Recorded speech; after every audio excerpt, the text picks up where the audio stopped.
ओम परमात्मने नमः। अथ चिंतं समाधातुं न शक्नोषि मयि स्थिरम् अभ्यासयोगेन ततो मामेक्षान्तुं धनंजय। अर्थात अथ चिंतं समाधातुं मामेक्षाप्तुं धनंजय।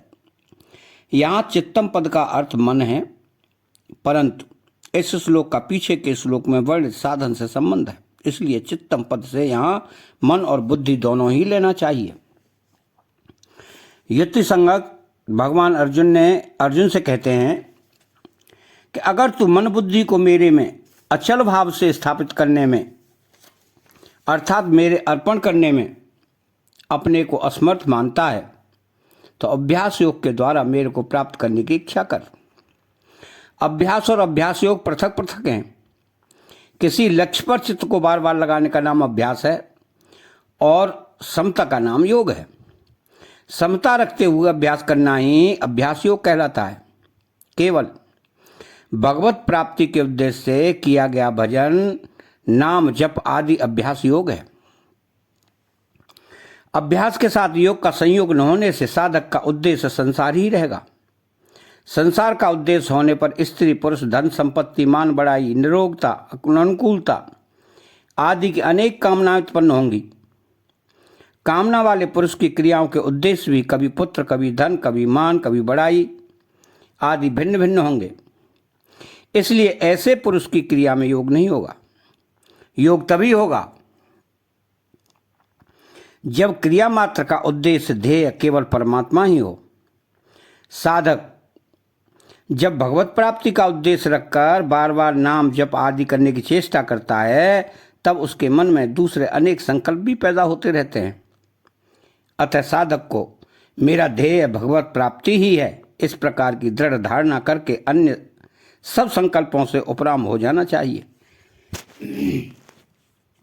मामेक्षाप्तुम पदों से भगवान अभ्यास योग को अपनी प्राप्ति का स्वतंत्र साधन बताते हैं। पीछे के श्लोक में भगवान ने अपने में मन बुद्धि अर्पण करने के लिए कहा।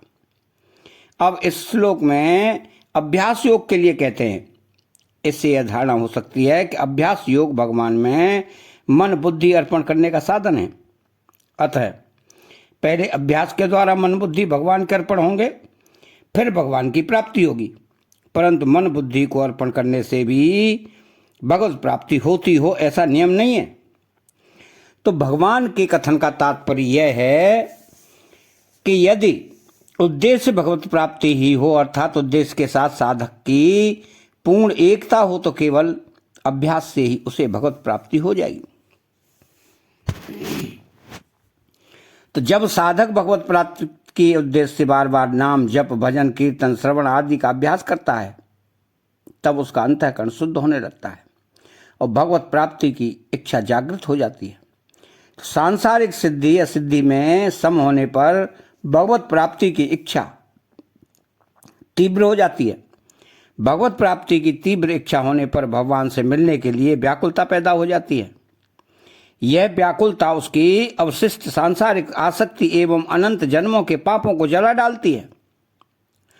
तो सांसारिक आसक्ति तथा पापों का नाश होने पर उसका एकमात्र भगवान में ही अनन्य प्रेम हो जाता है और वह भगवान के वियोग को सहन नहीं कर पाता। जब भक्त भगवान के बिना नहीं रह सकता तब भगवान भी उस भक्त के बिना नहीं रह सकते, अर्थात भगवान भी उसके वियोग को नहीं सह सकते और उस भक्त को मिल जाते हैं। तो साधक को भगवत प्राप्ति में देरी होने का कारण यही है कि वह भगवान के वियोग को सहन कर रहा है। यदि उसको भगवान का वियोग असह्य हो जाए तो भगवान के मिलने में देरी नहीं होगी। भगवान की देश काल वस्तु व्यक्ति आदि से दूरी है ही नहीं। जहाँ साधक है वहाँ भगवान है। भक्त में उत्कंठा की कर्मी के कारण ही भगवत प्राप्ति में देरी होती है। तो सांसारिक सुख भोग की इच्छा के कारण ही ऐसी आशा कर ली जाती है कि भगवत प्राप्ति भविष्य में होगी। जब भगवत प्राप्ति के लिए व्याकुलता और तीव्र उत्कंठा होगी तब सुख भोग की इच्छा का स्वतः नाश हो जाएगा और वर्तमान में ही भगवत प्राप्ति हो जाएगी। साधक का यदि आरंभ से ही यह दृढ़ निश्चय हो कि मेरे को तो केवल भगवत प्राप्ति ही करनी है, चाहे लौकिक दृष्टि से कुछ भी बने या बिगड़े, तो कर्म योग, ज्ञान योग या भक्ति योग किसी भी मार्ग से उसे बहुत जल्दी भगवत प्राप्ति हो सकती है।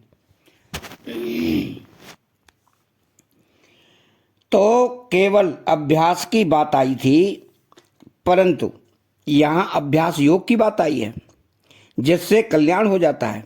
केवल अभ्यास हो, योग न हो तो एक स्थिति अवस्था बनेगी पर कल्याण नहीं होगा। मन का निरोध करना अथवा मन को बार बार भगवान में लगाना अभ्यास है। अभ्यास योग में मन का विरोध निरोध नहीं है, प्रत्युत मन से संबंध विच्छेद है। समत्वम योग उच्यते। तो अभ्यासे अव्यसमर्थो असि मत कर्म परमो भवा मदर्थमपि कर्माणि कुर्वन्स दिमवाप्यस्यसि। अभ्यासे अप्यसमर्थो असि मत कर्म परमो भवा। यहाँ अभ्यास से पद का प्राय पीछे के श्लोक में वर्णित अभ्यास योग से है। गीता की यह शैली है कि पहले कहे हुए विषय का आगे संक्षेप में विवरण किया जाता है। भगवान ने अपने में मन बुद्धि लगाने के साधन को 9वें श्लोक में पुनः चित्तम समाधातुम पदों से कहा, अर्थात चित्तम पद के अंतर्गत मन बुद्धि दोनों का समावेश कर लिया।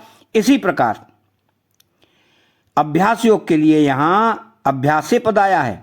तो भगवान कहते हैं कि अगर तू पूर्व श्लोक में वर्णित अभ्यास योग में ही असमर्थ है तो केवल मेरे लिए ही संपूर्ण कर्म करने के परायण हो जा। तात्पर्य है कि संपूर्ण कर्मों का वर्णाश्रम धर्मानुसार शरीर निर्वाह और आजीविका संबंधी लौकिक एवं भजन, ध्यान, नाम, जप आदि पारमार्थिक कर्मों का उद्देश्य सांसारिक भोग और संग्रह न होकर एकमात्र भगवत प्राप्ति ही हो। तो जो कर्म भगवत प्राप्ति के लिए भगवद आज्ञा अनुसार किए जाते हैं उनको मत कर्म कहते हैं। तो जो साधक इस प्रकार कर्मों के परायण हैं वो मत कर्म परम कहे जाते हैं। साधक का अपना संबंध ही भगवान से हो और कर्मों का संबंध भी भगवान के साथ रहे, तभी मत कर्म परायणता सिद्ध होगी। साधक का ध्येय जब संसार भोग और संग्रह नहीं रहेगा तब निषिद्ध क्रिया में सर्वदा छूट जाएगी। क्यों कि निषिद्ध क्रियाओं के अनुष्ठान में संसार की कामना ही हेतु है। अतः भगवत प्राप्ति ही उद्देश्य होने से साधक की संपूर्ण क्रियाएं शास्त्र विहित और भगवदार्थ ही होती हैं। तो मदर्थमपि कर्माणि कुर्वन्स दिमवाप्स्यसि। भगवान ने जिस साधन की बात इसी श्लोक के पूर्व में मत कर्म परमो भव पदों से कही है, वही बात इन पदों में पुनः कही गई है।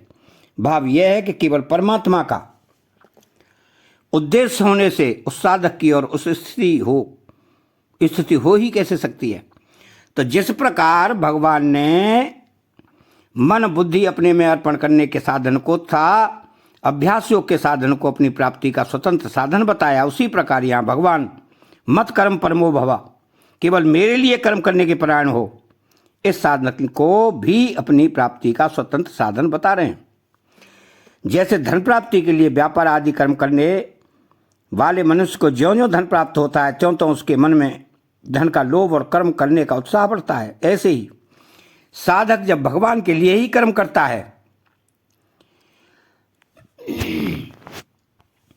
तब उसके मन में भी भगवत प्राप्ति की उत्कंठा साधन करने का उत्साह बढ़ता रहता है। उत्कंठा तीव्र होने पर जब उसको भगवान का वियोग असह्य हो जाता है तब सर्वत्र परिपूर्ण भगवान उससे छिपे नहीं रहते। भगवान अपनी कृपा से उसको अपनी प्राप्ति करा ही देते हैं। यदि साधक का उद्देश्य भगवत प्राप्ति ही है और संपूर्ण क्रियाएं वो भगवान के लिए ही करता है तो इसका अभिप्राय यह है कि उसने अपनी सारी समझ, सामग्री, सामर्थ्य और समय भगवत प्राप्ति के लिए ही लगा दिया है। इसके सिवाय वो और कर भी क्या सकता है। तो भगवान उस साधक से इससे अधिक उपेक्षा भी नहीं रखते, अतः उसे अपनी प्राप्ति करा देते हैं। इसका कारण यह है कि भगवान किसी साधन विशेष से खरीदे नहीं जा सकते। भगवान के महत्व के सामने सृष्टि मात्र का महत्व भी कुछ नहीं है।